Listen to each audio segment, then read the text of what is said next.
Bonjour à tous, alors je vous envoie aujourd'hui le cours portant sur la 4e et la 5e République en France. J'espère que certains le liront, même si je ne me fais pas spécialement d'illusions sur le fait que tout le monde ne lira pas le cours ou ne visualisera pas cette vidéo. Mais enfin, pour ceux que même l'actualité intéresse et qui souhaiteraient un petit peu comment comprendre notre République, ben, ce cours peut vous être utile. Alors, ce cours commence par une description de la 4e République, qui est une république qui est courte, hein, qui est celle qui naît de l'après-guerre en 46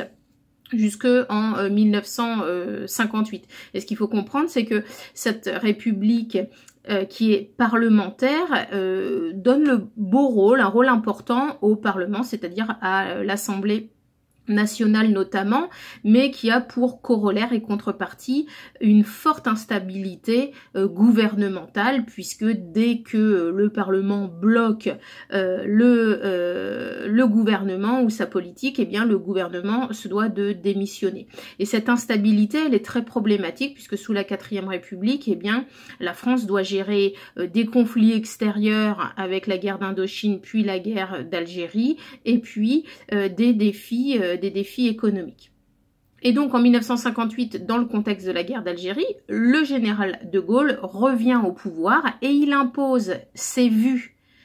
celui d'un pouvoir présidentiel fort où le président de la République est la clé de voûte des institutions et où il domine un parlement dans l'équilibre des pouvoirs, puisqu'il peut le dissoudre. Alors, ce qui est intéressant dans cette leçon, c'est qu'elle nous permet de comprendre, par exemple, aujourd'hui, le pouvoir et la répartition du pouvoir entre le président Macron, qui est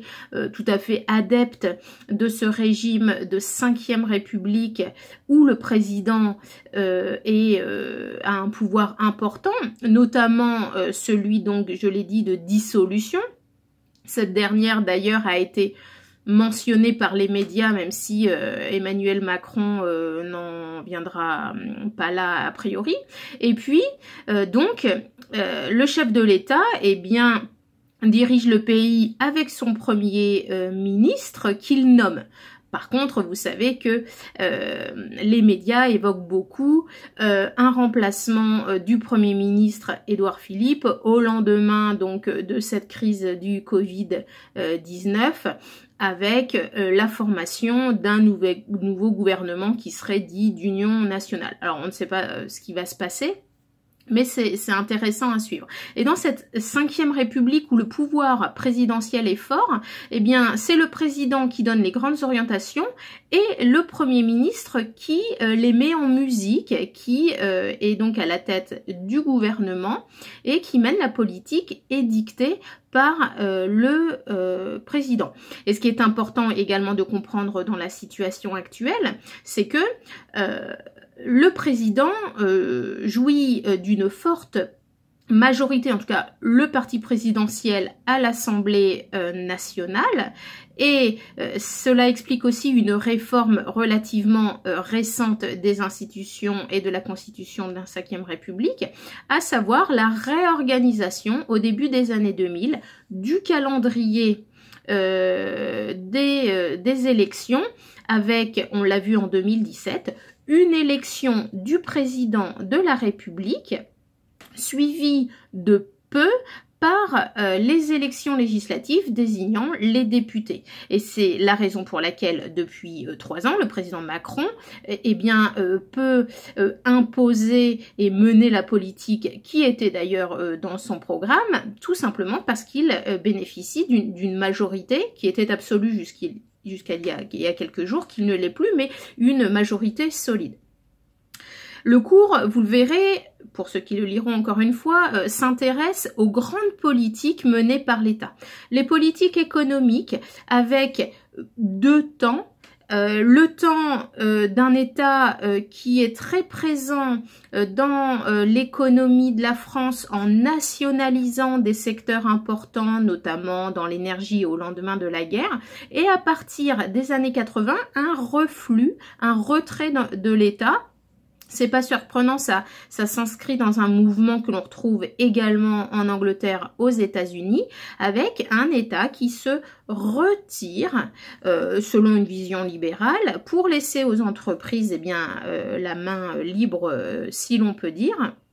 avec donc des privatisations. Un exemple connu, c'est celui de la première chaîne de télévision. Dans les années 80, TF1 devient une chaîne privée. On a donc toutes ces politiques économiques. Avec la crise actuelle, il y a énormément d'industries qui sont en difficulté. En France, c'est absolument pas nouveau que le secteur industriel est en difficulté. Et ce que l'on entend depuis un certain nombre d'années, c'est que l'État ne peut rien et ne peut pas sauver certaines industries, par exemple les hauts fourneaux à Florange, entre autres. C'est un exemple assez célèbre des dernières années. Or, on entend ici, durant cette crise, que l'État pourrait renationaliser, c'est-à-dire redevenir actionnaire majoritaire d'un certain nombre d'industries qui sont en difficulté. Puisqu'on s'est retrouvé dans certains domaines en difficulté avec les pénuries, on pense aux masques ou dans d'autres domaines, et où l'on voit que l'économie française est fortement dépendante d'activités et d'industries qui ont été délocalisées, notamment en Chine. Il y a également le domaine des politiques sociales, et ça, la crise actuelle le met très bien en évidence. L'investissement et surtout le manque d'investissement d'un État qui a longtemps été providence en créant la sécurité sociale, et petit à petit un État qui s'est désengagé en adoptant des logiques libérales et même dans les domaines de la santé et notamment à l'hôpital,